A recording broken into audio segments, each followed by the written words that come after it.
Nous avons le plaisir d'être assistés ce soir par de nombreuses organisations politiques ou associatives. La tragédie qui se déroule actuellement en Palestine et qui s'étend malheureusement à d'autres pays, cette tragédie intéresse et interpelle de très nombreux Calaisiens. Nous le voyons régulièrement nos samedis, nous le voyons lors des conférences ou des projections de films, et nous le voyons encore ce soir. Et je tiens à remercier surtout à toutes ces organisations locales qui nous soutiennent, de par leur présence aujourd'hui, mais qui nous soutiennent aussi depuis plus d'1 an, par des petits coups de main, des aides matérielles, financières. Ce rassemblement de toutes les forces vives calaisiennes, c'est pour nous un signe très intéressant pour l'avenir de cette ville. Je vais laisser la parole aux représentants du Comité national pour une paix juste et durable entre Palestiniens et Israéliens. Et après, nous laisserons la parole aux représentants des organisations politiques, syndicales ou associatives qui souhaitent prendre la parole. Imposons la fin des massacres, du génocide, du déni d'humanité. Imposons des sanctions contre l'État d'Israël. Cela fait maintenant plus de 14 mois que les Palestiniens et Palestiniennes de Gaza subissent l'horreur d'une guerre atroce menée contre leur existence même et qui se déroule sous vos yeux. Cela fait plus de 10 mois que la Cour internationale de justice a ordonné des mesures pour stopper un génocide qu'elle considérait déjà comme plausible. Depuis octobre, les massacres et la famine organisée se sont encore intensifiés dans le nord de la bande de Gaza. Le nombre des personnes tuées et blessées, des destructions, des déplacements forcés de population donne le vertige. L'anéantissement par l'armée israélienne de toutes les infrastructures vitales se poursuit sans relâche. Les rares témoins intervenant pour des organisations humanitaires décrivent une situation apocalyptique, une horreur à un degré qu'ils et elles n'ont jamais vu. Les Palestiniens et Palestiniennes de Cisjordanie, y compris de Jérusalem-Est, subissent aussi sans arrêt les attaques de l'armée et des colons, les expropriations, les démolitions de maisons, les opérations de nettoyage ethnique par déplacement forcé des populations, les meurtres et les arrestations arbitraires. Le collectif national pour une paix juste et durable entre Palestiniens et Israéliens dénonce cette guerre contre tout un peuple qui prolonge une politique de dépossession du peuple palestinien à l'œuvre depuis des dizaines d'années. Le cessez-le-feu qui est entré en vigueur au Liban ne peut faire oublier les bombardements israéliens d'une violence inouïe jusqu'au centre de Beyrouth. Le déplacement d'1 million de personnes, les destructions considérables et les milliers de morts. Le gouvernement israélien d'extrême droite n'a pas abandonné l'option d'une guerre régionale qui nous entraînerait vers l'abîme. Nous continuons à manifester en masse pour exprimer notre indignation et exiger que cela s'arrête. Nous n'acceptons pas la complicité de fait de nos autorités avec l'État d'Israël et la politique qu'il mène. Nous n'acceptons pas l'impuissance organisée. Nous n'acceptons pas que les principes du droit international, du droit humanitaire s'écroulent sous nos yeux et que nos institutions internationales soient aussi mises à mal. L'État d'Israël viole systématiquement toutes les résolutions de l'ONU. Il n'est pas acceptable de le laisser faire. Nous avons toujours dénoncé sans ambiguïté l'ensemble des crimes de guerre commis depuis le 7 octobre.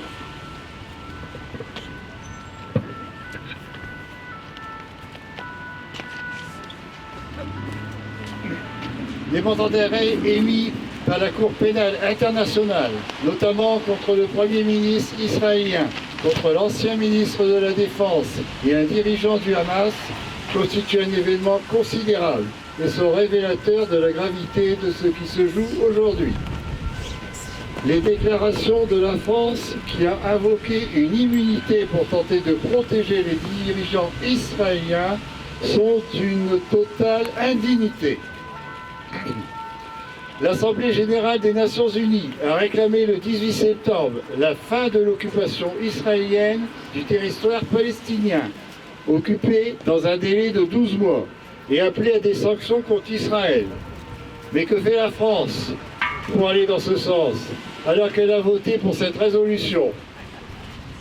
Le collectif national pour une paix juste et durable entre Palestiniens et Israéliens exige un cessez-le-feu immédiat et pérenne à Gaza, le retrait de l'armée israélienne et l'ouverture de tous les points de passage à l'aide humanitaire, et aussi la fin de l'occupation, de la colonisation et de la politique d'apartheid, conformément à la résolution de l'ONU du 18 septembre 2024.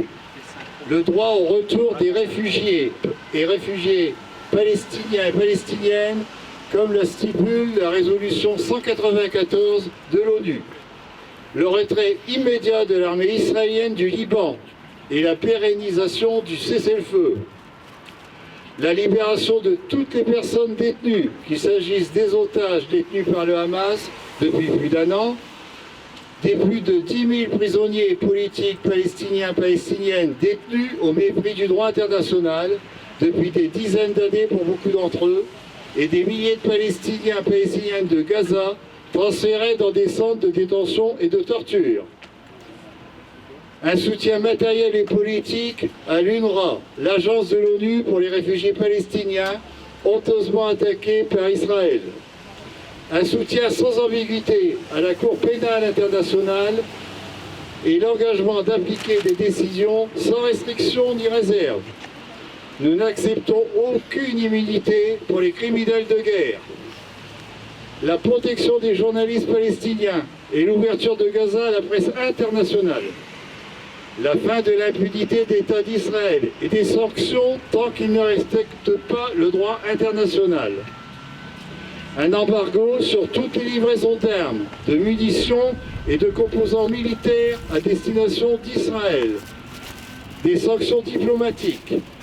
La suspension de l'accord d'association entre l'Union européenne et Israël. La reconnaissance par la France de l'État de Palestine dans le cadre du droit du peuple palestinien à l'autodétermination. La construction d'un avenir de paix entre les peuples palestiniens et israéliens fondé sur l'égalité des droits. Le respect de la République, de la liberté d'expression, de manifestation, de réunion. La lutte contre le racisme sous toutes ses formes, dont l'antisémitisme, le refus de toute instrumentalisation de cette lutte et de tout amalgame. Nous appelons la population de notre pays à poursuivre sa mobilisation partout en France pour créer notre indignation et exiger que nos demandes soient satisfaites. Moi, j'ai rien prévu, mais non, simplement dire que on est aussi des citoyens et des personnes qui ne sommes pas forcément dans des organisations politiques, mais qu'on se mobilise pour le rassemblement de la gauche à Calais et que c'est important de continuer à se rassembler et à se voir au-delà de toutes nos organisations. Donc je suis contente que ça continue et il y aura un rendez-vous sûrement le 1er février à ce niveau-là.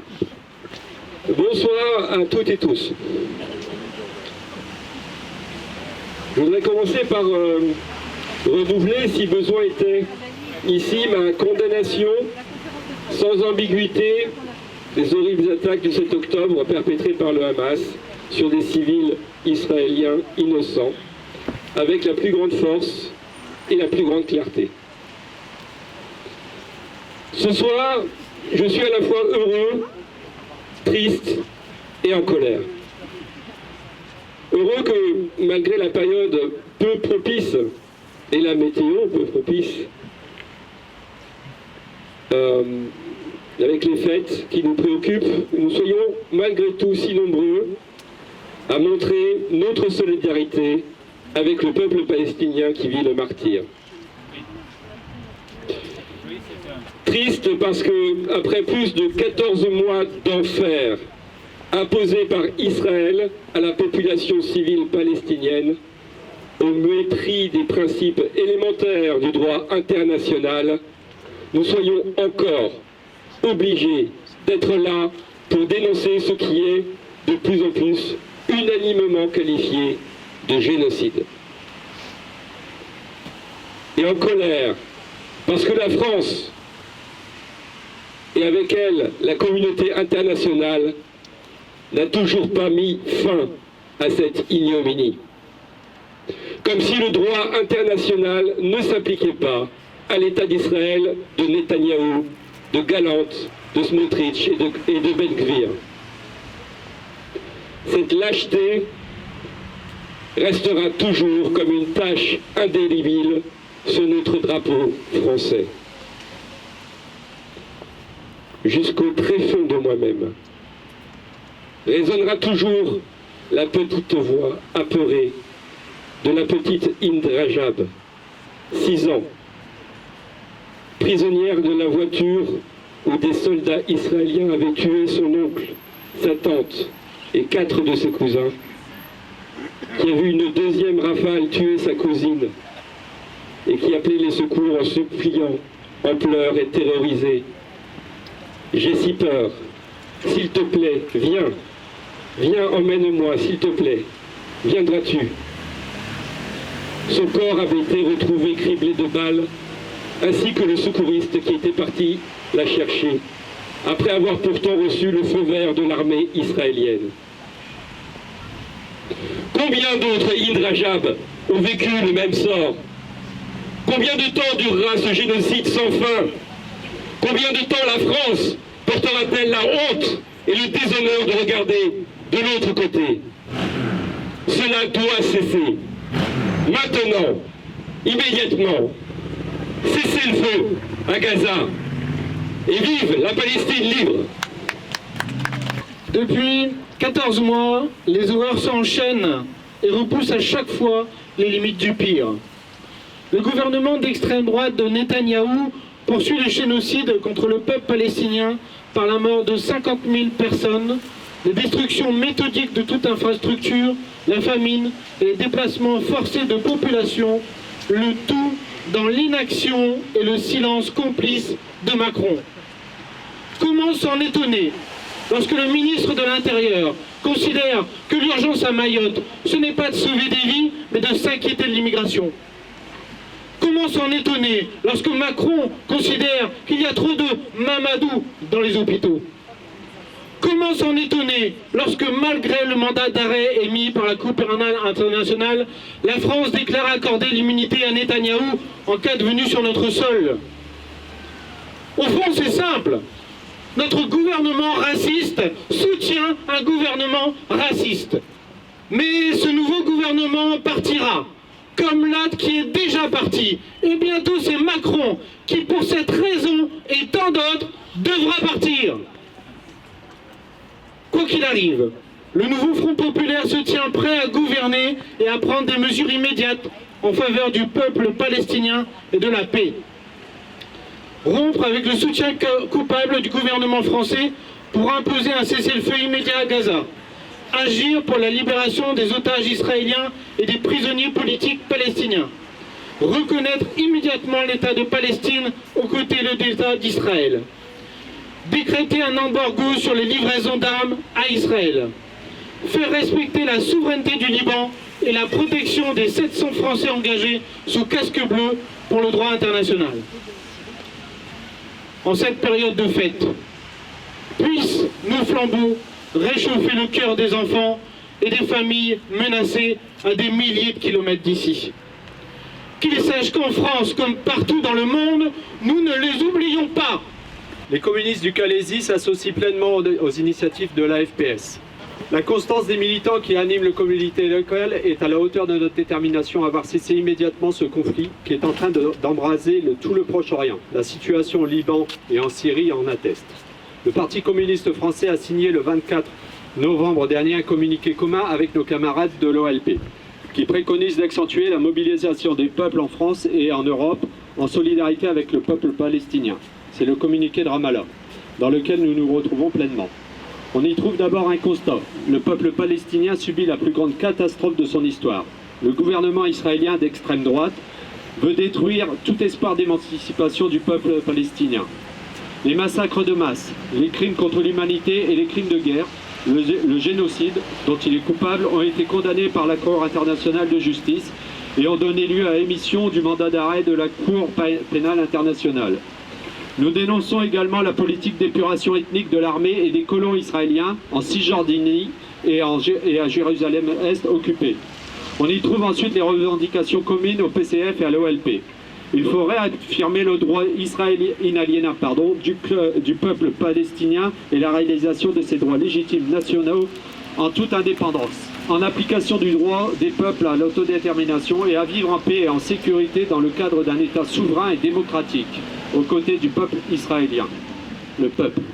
Seule une solution politique et l'application du droit international permettra une paix juste et durable entre Palestiniens et Israéliens. Enfin, ce communiqué liste les exigences des communistes et de l'OLP en application des résolutions de l'ONU.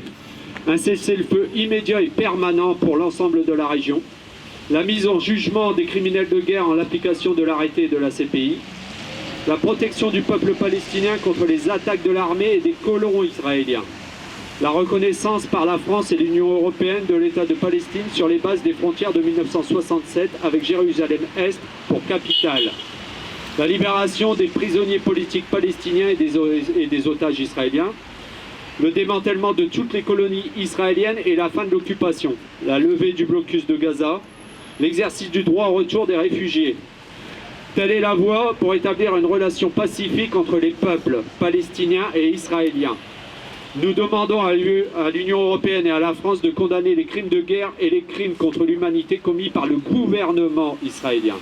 Elle doit faire appliquer les arrêtés de la CPI, alors que l'extrême droite israélienne a annoncé l'annexion unilatérale et illégale d'une partie de la Cisjordanie pour 2025, il l'annonce, qui s'ajouteront à l'annexion illégale de Jérusalem-Est. Il y a urgence à amplifier l'action. Depuis le 7 octobre 2023, Israël a mené des bombardements et des attaques incessantes depuis la terre, l'air et la mer, a imposé des déplacements massifs et a privé 2 300 000 Palestiniennes et Palestiniens de Gaza de soins médicaux, d'aide humanitaire et de nourriture, ce qui a provoqué une famine. Des faits qui constituent des actes de torture collective. La plainte déposée contre le ministre israélien Bezalel Smotrich, qui devait venir à Paris, décrivait également un schéma dans lequel des milliers de Palestiniennes et Palestiniens ont été expulsés de Gaza et placés dans des prisons israéliennes et des camps de détention militaires, où ils et elles ont été soumis à des actes de torture systématiques. Cette plainte, déposée par la FIDH, Fédération internationale des droits de l'homme, la LDH, entre autres organisations, demandait à la justice française d'ouvrir une enquête judiciaire et d'arrêter immédiatement Bezalel Smotrich pour complicité de torture. Celui-ci, inquiet sans doute, a préféré annuler sa visite en France. Dommage. Ça a été une occasion manquée dans la lutte contre l'impunité. Sur l'immunité de Benjamin Netanyahou, la France ment. Alors qu'elle s'était engagée, je cite, à appliquer vigoureusement ses obligations vis-à-vis des mandats d'arrêt émis par la Cour pénale internationale contre Netanyahou et Galland le 26 novembre dernier, sa position a été ternie par la déclaration du ministère de l'Europe et des Affaires étrangères français propageant une confusion volontaire sur une immunité fictive des, entre guillemets, des États non partis à la CPI.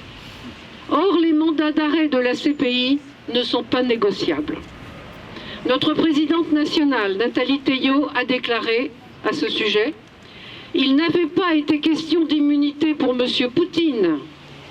Ce deux poids, deux mesures porte préjudice à la parole de la France, notamment vis-à-vis des pays du Sud.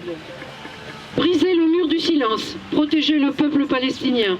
Le peuple palestinien fait face à un génocide en cours à Gaza, à l'accélération du nettoyage ethnique et de la colonisation, et à une répression sans précédent par l'État d'Israël. Ce peuple fait face dans l'indifférence quasi générale et dans un silence assourdissant. L'Union européenne et la France doivent prendre leurs responsabilités et assurer la protection du peuple palestinien.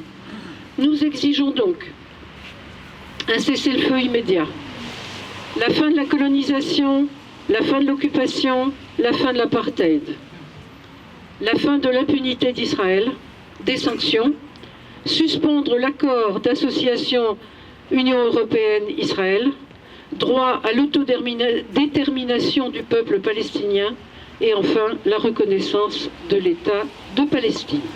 Je ne suis pas venue avec mon drapeau d'attaque parce qu'avoir un drapeau d'attaque et le drapeau de la paix, ça fait un peu bizarre. Mais je vous rappelle justement ce que signifie l'association ATTAC. ATTAC veut dire l'association pour la taxation des transactions financières et pour l'action citoyenne. On milite depuis plus de 25 ans pour la justice fiscale, sociale et écologiste. Et on conteste le pouvoir pris par la finance sur les peuples et la nature. Alors, attachés à la paix et condamnons sans réserve le racisme, l'antisémitisme, le colonialisme, les discriminations et les différentes formes d'oppression. ATTAC appelle à ATTAC France, bien sûr, mais comme on dépend d'eux, ATTAC à un cessez-le-feu et une paix juste et durable entre Palestiniens et Israéliens. Donc, nous participons donc aux initiatives unitaires qui défendent une politique de paix juste et durable dans le respect des droits des peuples et des résolutions de l'ONU. Alors, pour terminer, à la veille des fêtes, nous disons stop aux guerres, stop aux ventes et trafic d'armes, stop au blanchiment d'argent sale, parce que c'est le combat principal d'ATTAC France. Alors, pour la paix dans le monde, un grand merci pour l'organisation et de nous avoir invités. Voilà. Et merci d'être venus aussi nombreuses et aussi nombreux. Les rapports se suivent, mais ne se ressemblent pas, bien au contraire. Ils sont de plus en plus alarmants. Ce ne sont pas les premiers rapports que l'on reçoit sur la situation en Palestine et sur les actes de barbarie de l'armée d'occupation israélienne. En 2021, l'ONG israélienne B'Tselem avait déjà dénoncé le régime d'apartheid d'Israël. Cette année, c'est le système pénitentiaire que cette ONG a dénoncé dans un rapport intitulé « Le système pénitentiaire israélien, un réseau de camps de torture ». Et c'est une ONG israélienne qui nous le dit. Évidemment, quelle que soit l'origine des rapports, l'État d'Israël les qualifie d'actes d'antisémitisme. Et les presses occidentales relayent sans broncher la sacro-sainte parole de ce gouvernement d'extrême droite. Et nos dirigeants utilisent la répression pour museler toute utilisation de ces rapports. Alors ce soir, nous allons, une fois encore, faire acte d'antisémitisme.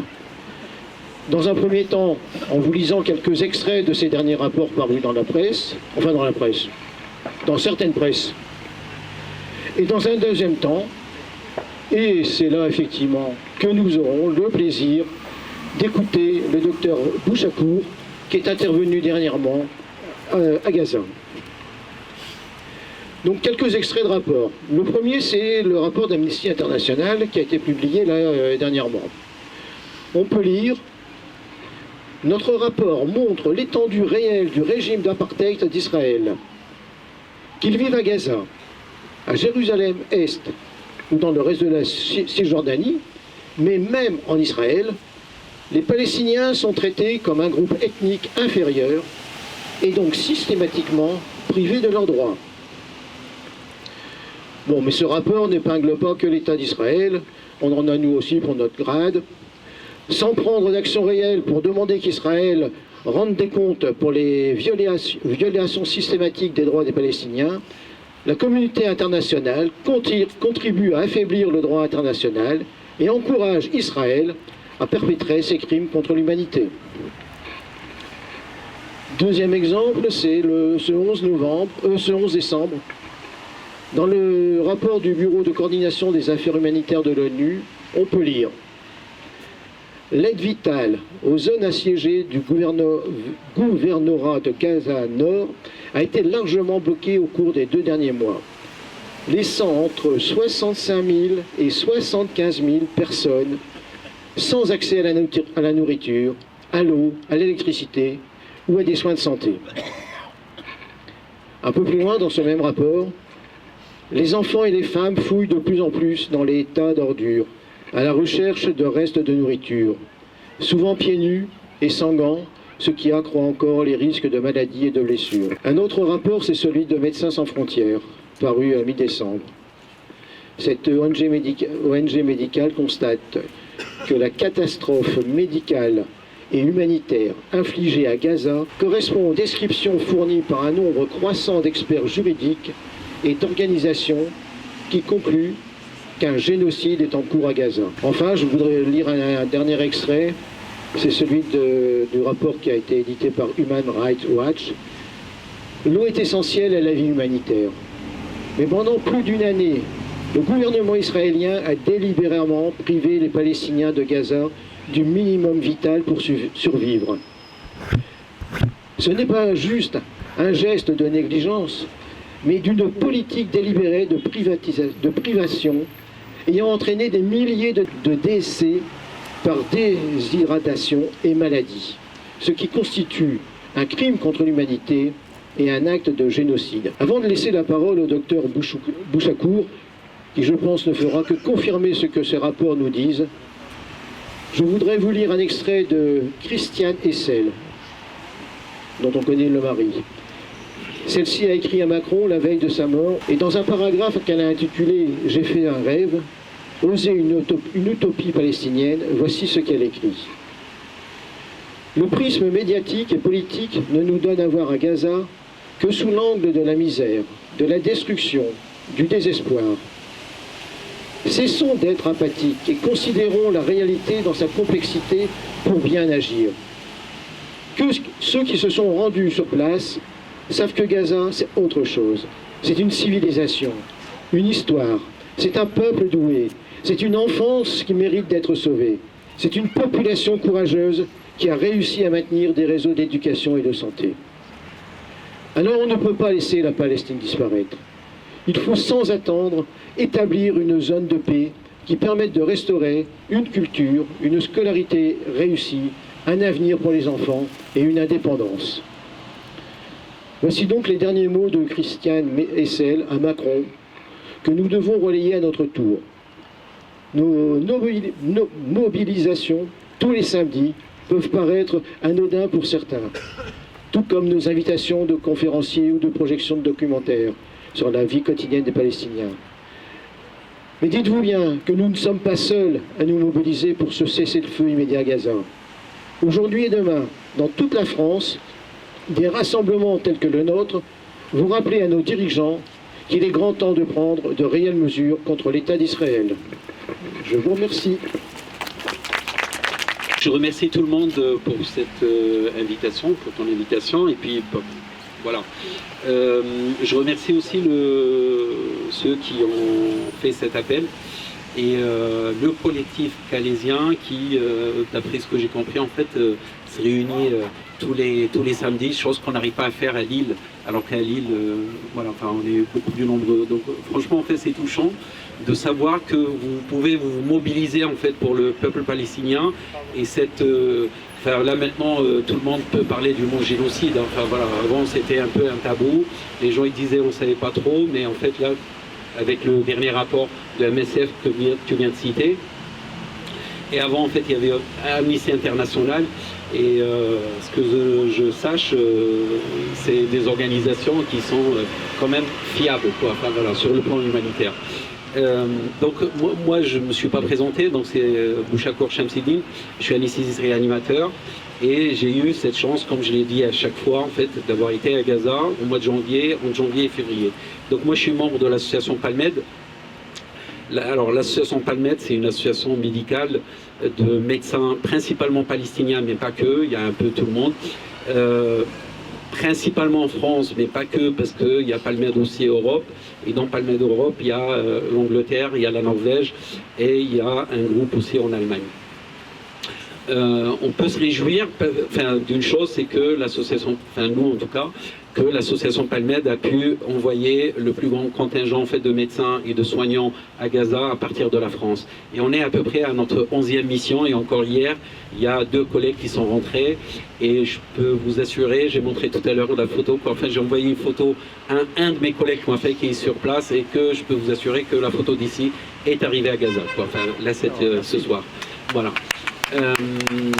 Sinon, que dire de cette catastrophe humanitaire qui est en train de se passer en fait, et on le voit en fait dans nos téléphones, quoi, enfin tous les soirs, et moi le premier, j'arrive plus à voir, quoi, enfin j'arrive plus, j'ai du mal en fait à suivre un peu l'actualité, et par moments en fait c'est un peu difficile et c'est très compliqué de voir certaines images, et on est content en fait d'avoir un côté festif, quoi, enfin par moments qui nous fait oublier, mais avec ce qui se passe en fait l'actualité en fait nous rattrape, et puis on est obligé en fait à un moment donné ou à un autre en fait de s'engager, et tu as cité en fait les bonnes personnes, et moi je pense à Monsieur Essel, quoi, enfin paix à son âme, qui a écrit Indignez-vous, et on ne peut que s'indigner par rapport à ce qui se passe.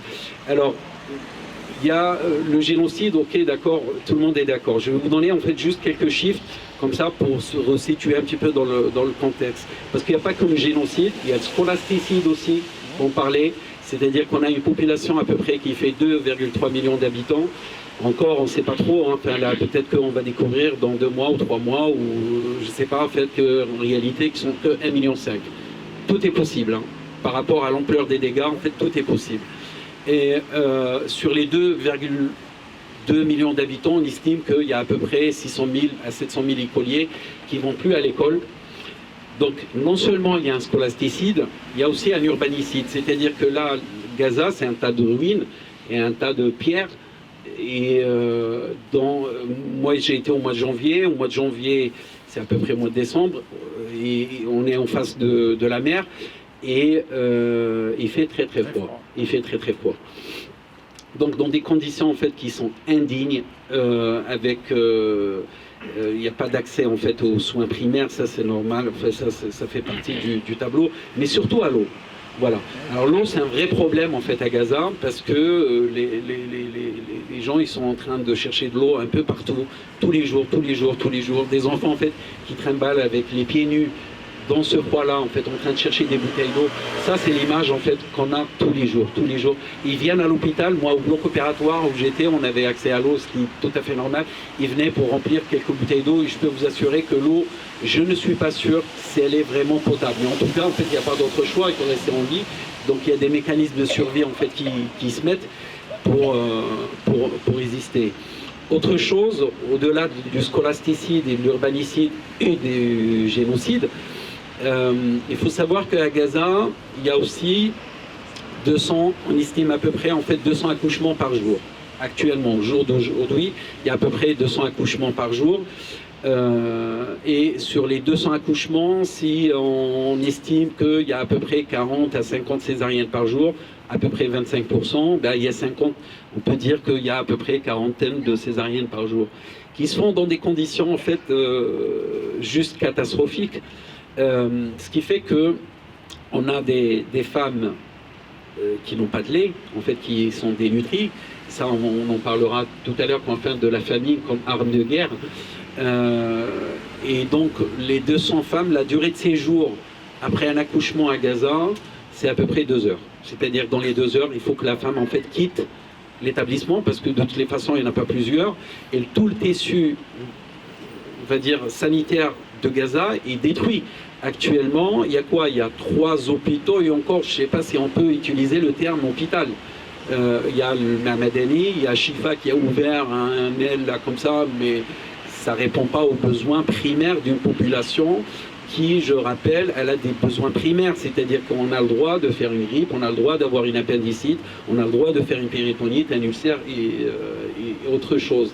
Et tous ces...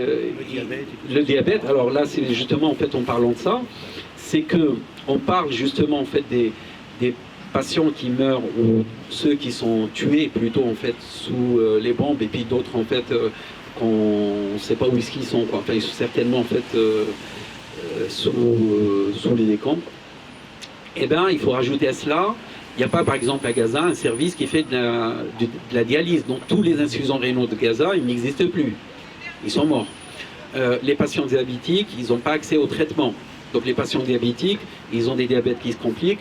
On peut mourir facilement d'une crise d'asthme à Gaza. Facilement. D'abord, en fait, par manque d'oxygène, par manque, en fait, de structure. Une appendicite ou je sais pas, enfin, on peut mourir d'un clou ou d'une petite plaie qui s'infecte, et puis après il n'y a pas d'antibiotiques et tout ça. Donc là, sur le plan médical, le tableau il est plus que catastrophique. Et les collègues, en fait, qui partent, qui reviennent, ils reviennent avec d'autres nouvelles et qui sont encore plus alarmantes et plus inquiétantes que ce que nous avons vu. À chaque fois, en fait, c'est toujours la même chose que vous avez vu, n'a rien à voir ce qu'avec nous avons vu.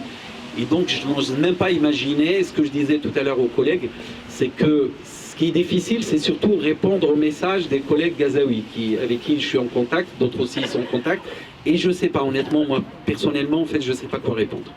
C'est-à-dire qu'ils nous envoient des images au point où des fois je ne donne pas de nouvelles et que certains ils s'inquiètent, ils disent ouais, on voulait juste avoir tes nouvelles. Et c'est vraiment limite très difficile en fait de répondre à ce genre de message. On ne sait pas comment se situer. En tout cas, en fait, il faut de la mobilisation. Je ne vois pas en fait d'autres issues, quoi, enfin, ou d'autres solutions, si ce n'est que notre mobilisation à tous. Et puis il faut interpeller aussi en fait les politiques qui malheureusement, quoi, enfin, moi je ne fais pas de discours politique, je ne suis pas politicien, je ne sais pas faire, mais ça n'empêche que la réponse en fait elle passe par eux, quoi. Enfin voilà. Et donc c'est à eux qu'il faut mobiliser, et puis à eux il faut envoyer des mails en disant en fait, parce que un jour, ok d'accord, il y a eu le CPI, quoi, enfin, la CPI quoi, enfin, qui a ordonné un mandat d'arrêt. Mais il ne faut pas oublier en fait qu'il y a les complicités de génocide et que probablement il faut... bon, là il pleut. Merci pour votre écoute. Voilà. C'est vrai qu'on parlait de Gaza parce que Gaza c'est un territoire qui fait c'est un territoire qui fait 365 km², ou 360 en tout cas. Et donc c'est la plus grande concentration en fait urbaine du monde, mais pas que, parce que actuellement il faut savoir que il y a beaucoup d'enfants orphelins à Gaza. Ça aussi, c'est un autre problème. Et ça fait l'endroit où il y a la concentration la plus élevée au monde, en fait, d'enfants orphelins. Ça, c'est le premier point. D'enfants amputés au monde, actuellement. Et donc, et je dirais même enfants amputés, orphelins et affamés. Qu'est-ce qu'il faut rajouter de plus ?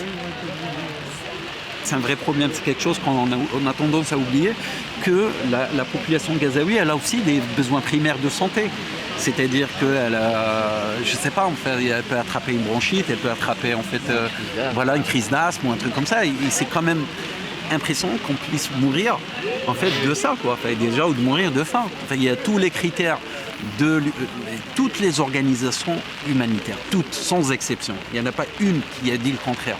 Toutes les organisations s'accordent à dire que la famine est utilisée comme arme de guerre et que c'est inacceptable en fait d'utiliser, d'affamer en fait 2,3 millions d'habitants. Et encore, on n'est pas sûr du chiffre. Et je pense qu'on va découvrir une catastrophe une fois que c'est passé. Et alors là, il ne faut pas venir dire « Ah bon, on ne le savait pas, on regardait pas, ah bon, ah oui, tiens, non, on vous le dit dès maintenant. » Et le papier du Lancet, je pense qu'il sera réévalué, c'est-à-dire le Lancet, alors là c'est la revue médicale prestigieuse, mais probablement que le chiffre de 200 000 sera réévalué, quoi. Enfin, il sera à revoir ce chiffre-là.